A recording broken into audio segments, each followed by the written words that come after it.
I'm going to share with you one of the most biggest mistake people does in spiritual warfare when they have been attacked through dreams or their life has been hindered by a witches or a warlock. Now understand this. You are not the one fighting. The fight is not yours, it's for God. So the more you pray, the more you open yourself into God's presence, and the more you're going to be filled with the Spirit of God, with God's Spirit.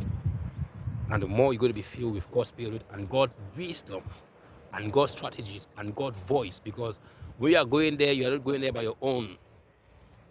You must develop the skills to hear God's voice and to make sure that you move according to God's will. That's why every single time before David goes to a battle, David was always inquiring the Lord. Lord, are you going to give these people victory upon these people to me?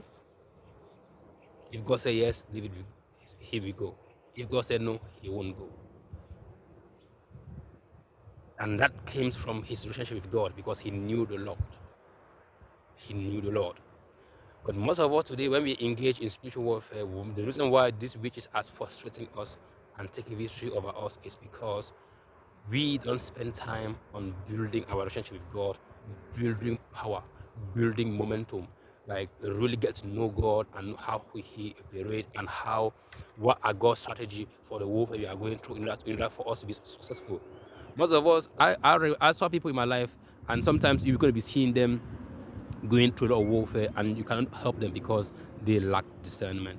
People think that if they give their lives to Christ and they go home, they sleep, they pray anyhow, they do things anyhow without no strategies, they're going to get success. No. Spiritual realms works with laws, disciplines, okay, principles. And if you don't know those principles and those laws, you might engage, you will engage in a battle on the wrong way, and it might cost you your life, or it might cost you your destiny. It might cost you your financial. It might cost you everything you have built up till now. Is something that we must study cautiously before we engage into a battle. Okay, so don't just go out there and start binding the devil, praying anyhow in spiritual warfare. You must know how to engage, and you must know the God yourself. You must know how He wants you to fight. What is His plan for your fight? Otherwise, failure is going to follow you all the way down and ruin your life. Don't just sit down and sleep and you don't fast. When a witch and a wizard and a warlock is fast, they are fasting for 40 days, for 8 months, for 1 year without eating. They are spending all night chanting encounters, sending you rituals on your way, doing encounters. These people are worshiping the devil sometimes from 7 to 5, 7 p.m. to 5 a.m. And you can't even be in the church for 2 hours.